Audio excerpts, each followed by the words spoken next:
بیت اللہ کا طواف کریں گے پھر مینا کو چلے جائیں. یہ کون کریں گے؟ جو میقات کے اندر رہنے والے لوگ ہیں. یہ ہمارے لیے نہیں ہے جو کہ ہم میقات کے باہر رہتے ہیں. وہ ہم جو باہر رہنے والے لوگوں کے لیے ہمارے لیے حج کے دو طریقے رائج ہیں. یہ حج تمتع ہم کر سکتے ہیں یا قران کر سکتے ہیں. اگر ہاں اللہ کے رسول صلی اللہ علیہ وسلم نے دونوں کی اجازت دی ہے، لیکن رسول اللہ صلی اللہ علیہ وسلم نے جو حج فرمایا ہے وہ حج قران کا. یعنی اللہ کے رسول صلی اللہ علیہ وسلم نے ایک حج کیا اور آپ مدینے سے تشریف لائے. ایک ہی احرام میں آپ نے عمرہ بھی کیا اور اسی احرام میں اللہ کے رسول صلی اللہ علیہ وسلم نے حج بھی ادا فرمایا. تو بہرحال دونوں طریقوں کی اجازت ہے، لیکن اللہ کے رسول صلی اللہ علیہ وسلم کا یہ طریقہ، اس طریقے سے آپ نے حج ادا فرمایا. محترم بزرگوں اور دوستوں، جس طرح نماز کے اندر فرائض اور واجبات ہوتے ہیں، اسی طرح حج کے اندر بھی 3 فرض اور 6 واجبات. اس کا پہلے سرسری طور پر اس کا طریقہ میں بیان کروں گا. 5 منٹ میں انشاءاللہ وہ اپنی بات ختم کر دیں گے. اللہ کے رسول صلی اللہ علیہ وسلم ارشاد فرماتے ہیں کہ حج 5 دنوں میں ادا کیا جاتا ہے. نمبر 1 8 ذی الحجہ، 8 9 10 11 12 ذی الحجہ. یہ ذی الحجہ کے 5 دنوں میں حج ہوتا ہے. تو سب سے پہلے حج کا آغاز ہوتا ہے 8 ذی الحجہ کے دن.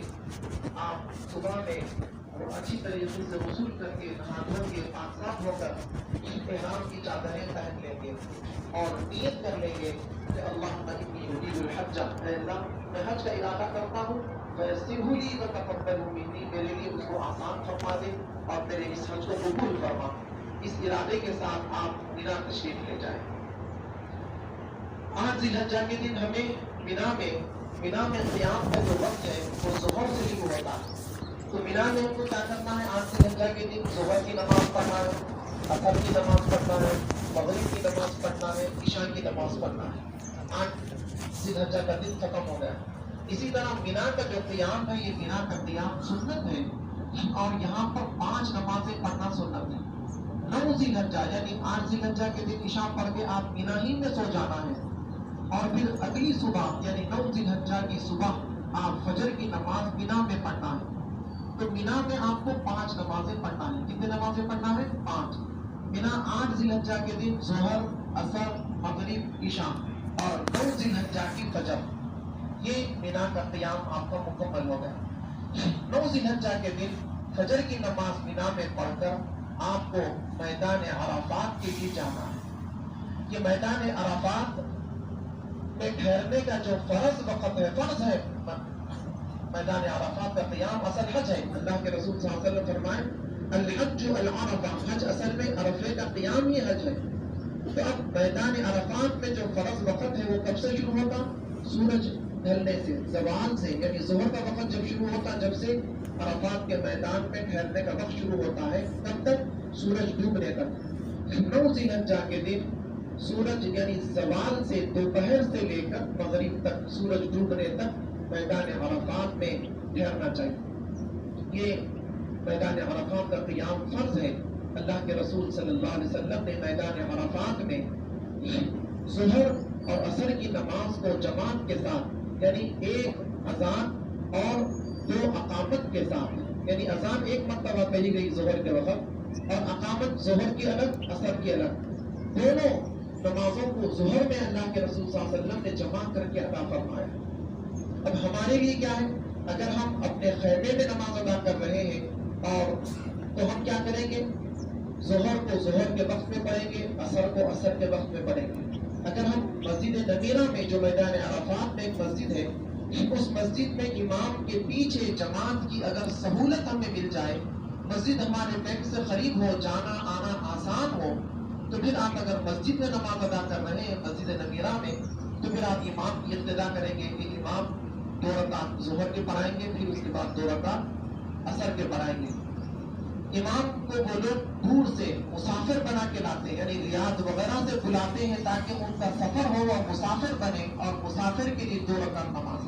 اب ہمارے لیے احکامات یہ ہے کہ اگر مکے میں اگر ہمارے 15 دن مکمل ہو رہے ہیں حج کے دنوں سے پہلے، یعنی مینا اور عرفات میں اگر ہمارے 15 دن ہو گئے مکے میں آتے، تو پھر آپ مقیم ہو گئے. آپ کے لیے پوری نماز یعنی 4 رکعت والی نماز 4 رکعت ہی پڑھنا ہے. ظہر 4 عصر 4 اپنے خیمے میں پڑھیں گے. اور اگر آپ مسافر ہیں, آپ کو انڈیا سے پہنچ کے 8-10 دن ہوا, 15 دن پورے نہیں ہوئے, تو آپ مسافر ہیں.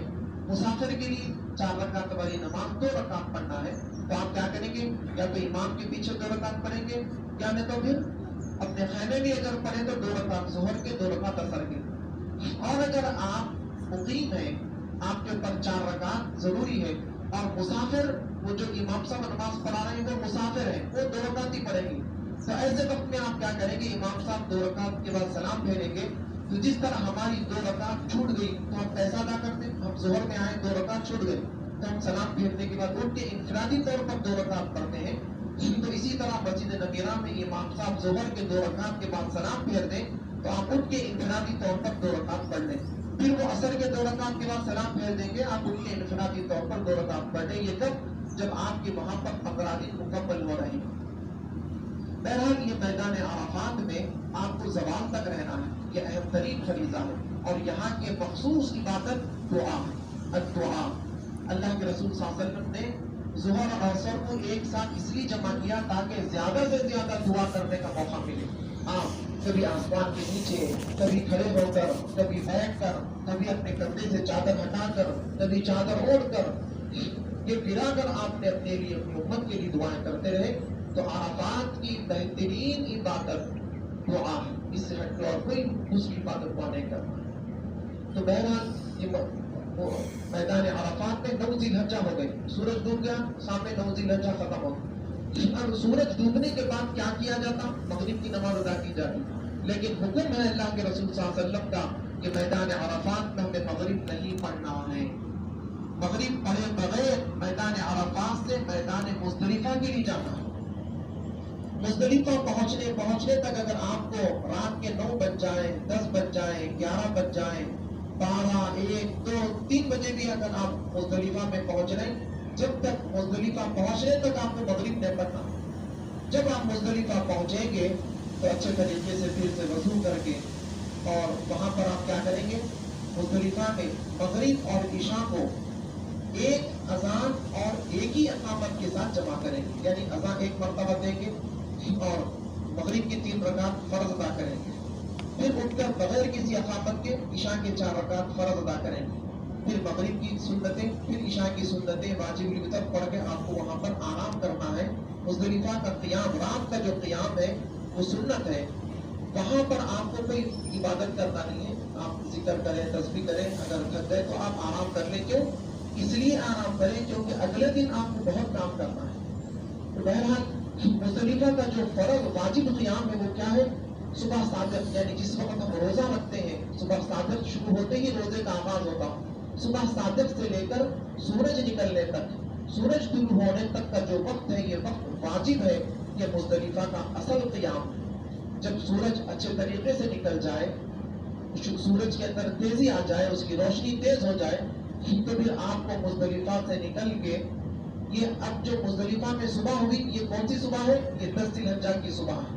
آپ 10 ذی الحجہ کے دن مزدلفہ سے نکل کے سیدھا آپ کہاں پہ آئیں گے, بڑے شیطان مینا واپس آئیں گے. مینا واپس آنے کے بعد آپ کو 10 ذی الحجہ کے دن کچھ کام کرنے ہیں. وہ کام کیا ہے, پہلا کام یہ ہے کہ بڑے شیطان کو, وہاں پر 3 نمبران کے شیطان ہیں, بڑا, مجرا, چھوٹا. تو 10 ذی الحجہ کے دن پہلا کام آپ کا صبح صادق مزدلفہ کا قیام ہو گیا. پھر اس کے بعد آپ جو ہے سو مینا آئیں گے. مینا میں بڑے شیطان کو کنکریاں ماریں. بڑے شیطان کو کنکریاں مار کے آپ واپس اپنے خیمے کے پاس آئیں گے. آپ کی قربانی ہوگی. قربانی ہم اب فزیکل اپنے ہاتھ سے نہیں دے سکتے, وہاں پر ایک نظام ہے, آپ کو ٹوکن نمبر دیا جاتا, آپ کو میسج کے ذریعے اطلاع دی جاتی کہ آپ کی قربانی ہو گئی ہے. تو قربانی کا انتظام کریں. جب قربانی ہو جائے, یعنی جمرات کو کنکریاں مار دیں, اس کے بعد قربانی ہو جائے, تو اس کے بعد آپ کو کیا کرنا ہے, حلق یا قصر کرنا ہے. یعنی اپنے بال چکنیتی کر لینا ہے, بال کاٹ لینا ہے.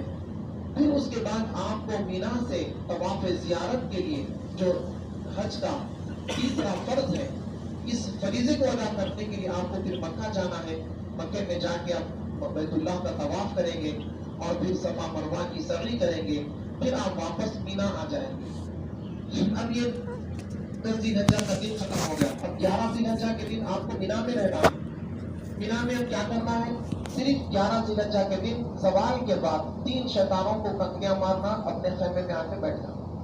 پھر اسی طرح 12 ذی الحجہ کے دن زوال کے بعد اپنے خیمے سے نکلنا، 3 شیطانوں کو کنکریاں مارنا، اپنے خیمے میں آ کے بیٹھ جانا۔ اور 12 ذی الحجہ کے دن اثر یعنی غروب آفتاب سے پہلے مینا چھوڑ کے اپنے گھر یعنی اپنی ہوٹل واپس آ جائیں تو آپ کا حج مکمل ہو جاتا ہے۔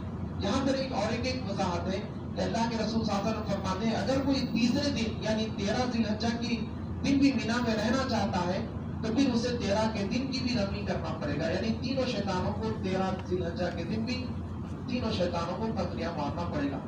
اگر آپ 13 کے دن رمی نہیں کرنا چاہتے تو آپ کو اجازت ہے کہ 12 کے دن سورج ڈوبنے سے پہلے مینا سے نکل کے اپنے گھر آ جائیں۔ یہ بس اتنا ہی حج ہے۔ حج کے اندر 3 فرض چیزیں ہیں، وہ کون سی ہیں؟ نیت کر کے احرام باندھنا، یہ پہلا فرض ہے۔ صفا مروہ عرفات کا قیام، میدان عرفات میں ٹھہرنا، یہ حج کا دوسرا فرض ہے۔ اور طواف زیارت یعنی چگنڈی کر کے آپ قربانی اور حلق کر کے جو طواف زیارت کے لیے مینا سے مکے کو گئے تھے، یہ تیسرا فرض ہے۔ اب اسی طرح واجبات کیا ہے؟ پہلا واجب کیا تھا؟ مزدلفہ کا قیام واجب تھا، ایک واجب۔ دوسرا واجب بڑے شیطان کو کنکریاں مارنا 10 ذی الحجہ کے دن، اور تیسرا واجب چگنڈی حلق یا قصر کرنا، اور اسی طرح چوتھا واجب قربانی، اور اسی طرح 5واں جو واجب ہے وہ صفا مروہ کی سعی ہے، یعنی طواف زیارت کے بعد کی جو سعی ہے، فرض طواف کے بعد کی وہ سعی بھی کیا ہے؟